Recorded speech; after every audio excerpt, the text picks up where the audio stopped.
अक्सर जब कोई नई आदत अपनाने का सोचा जाता है, जैसे वर्जिश करना या कोई किताब पढ़ना, तो पहला ख्याल यही आता है कि भाई बस थोड़ी और मोटिवेशन चाहिए। लेकिन क्या हो अगर कामयाबी का राज ज्यादा कुव्वते इरादी में हो ही नहीं, बल्कि उसका ताल्लुक रुकावटें कम करने से हो? आज हम इसी कम तरीन कोशिश के कानून पर बात करेंगे और देखेंगे कि कैसे सिर्फ अपने माहौल को थोड़ा सा बदलकर वो सब हासिल किया जा सकता है जिसकी ख्वाहिश की जाती है।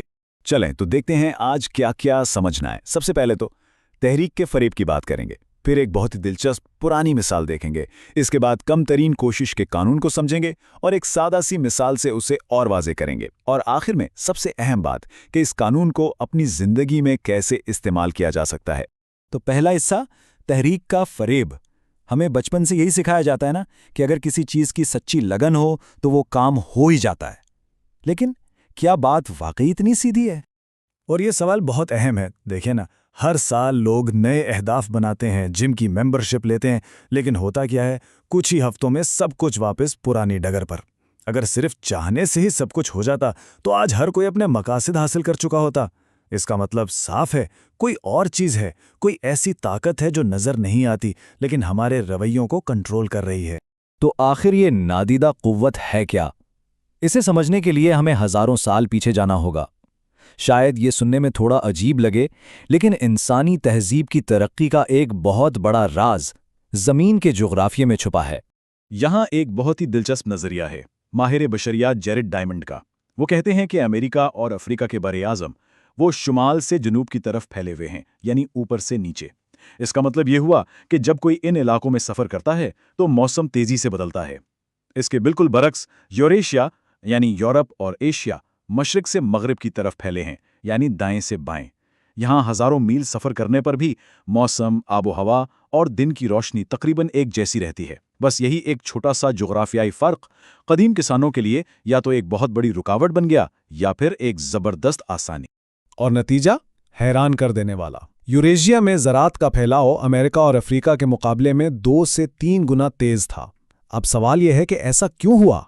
वजह सादा थी। यूरोप का किसान एक फसल को लेकर हजारों मील दूर चीन तक जा सकता था क्योंकि मौसम एक जैसा था, जबकि अमेरिका में किसान को हर चंद 100 मील के बाद एक बिल्कुल नई फसल ढूंढनी पड़ती थी जो नए मौसम में उग सके। मतलब सारा खेल सिर्फ माहौलियाती रुकावट का था। जहां रुकावट कम थी वहां तरक्की तेज हुई। तो असल बात यह है, ये जो छोटा सा फायदा था ना, फसलों का तेजी से फैलना, ये सदियों तक जमा होता रहा, यानी कंपाउंड होता रहा। ज्यादा खुराक का मतलब था ज्यादा आबादी, ज़्यादा आबादी का मतलब था ज़्यादा ताकतवर फौजें और नई टेक्नोलॉजी का ज़ुहूर। और ये मिसाल हमें बिल्कुल साफ साफ दिखाती है कि कैसे कम से कम मुज़ाहमत वाला रास्ता पूरी इंसानी तारीख का रुख बदल सकता है। यही तारीखी मिसाल हमें हमारे आज के मरकज़ी ख्याल तक लाती है, कम तरीन कोशिश का कानून। ये सिर्फ कदीम तहजीबों की कहानी नहीं है, ये वही उसूल है जो हमारे रोज़मर्रा के छोटे से छोटे फ़ैसलों पर भी असरअंदाज होता है। कानून बहुत सादा है लेकिन बहुत गहरा भी। जब भी हमारे सामने 2 एक जैसे रास्ते हों, हमारा दिमाग फितरी तौर पर उस रास्ते को चुनता है जिसमें कम से कम मेहनत लगे। हमारा दिमाग तवानाई बचाने के लिए डिज़ाइन किया गया है। तो इसका मतलब ये नहीं कि इंसान फितरतन सुस्त है, नहीं, बल्कि वो मौसर यानी एफिशिएंट है। वो कम से कम तवानाई खर्च करके ज़्यादा से ज़्यादा काम करना चाहता है। ये कोई कमज़ोरी नहीं, ये तो जिंदा रहने की एक बहुत होशियार हिकमत अमली है। ज़रा इन आदतों को देखें जो हमारा ज़्यादातर वक्त खा जाती हैं। फ़ोन पे बस स्क्रॉल करते रहना, बार बार ईमेल चेक करना या घंटों टीवी देखना, इन सब में एक चीज़ मुश्तरक है। क्या है वो? यही कि इनमें से किसी काम में कोई ख़ास मेहनत नहीं लगती। ये काम आसान है, बिल्कुल सामने है, और बस इसीलिए हमारा दिमाग इनकी तरफ खिंचा चला जाता है। अच्छा, तो अगर ये बात सच है कि हमारा दिमाग आसानी की तरफ भागता है, तो फिर इस इल्म को अच्छी आदतें अपनाने के लिए कैसे इस्तेमाल किया जाए? इसको समझने के लिए एक बहुत ही ज़बरदस्त मिसाल है। फर्ज करें कि एक बाग का पाइप है जो बीच में से मुड़ा हुआ है। अब पानी का बहाव बहुत कम है। एक तरीका तो यह है कि नल को और तेज खोल दिया जाए, यानी पानी को जबरदस्ती गुजारने की कोशिश की जाए, लेकिन इससे पाइप पर सिर्फ दबाव बढ़ेगा। दूसरा आसान तरीका क्या है? बस पाइप को सीधा कर दिया जाए ताकि पानी खुद ब खुद बगैर किसी रुकावट के बहने लगे। मोटिवेशन पर जोर देना बिल्कुल नल को तेज करने जैसा है, थका देने वाला काम। और आदत को आसान बनाना पाइप को सीधा करने जैसा है, बिल्कुल फितरी और मौसर। तो बात साफ है, 2 ही रास्ते हैं। मुश्किल रास्ता यह है कि रोज़ अपनी कुव्वत इरादी के जोर पर रुकावटों से लड़ा जाए, और आसान रास्ता, इन रुकावटों को ही रास्ते से हटा दिया जाए।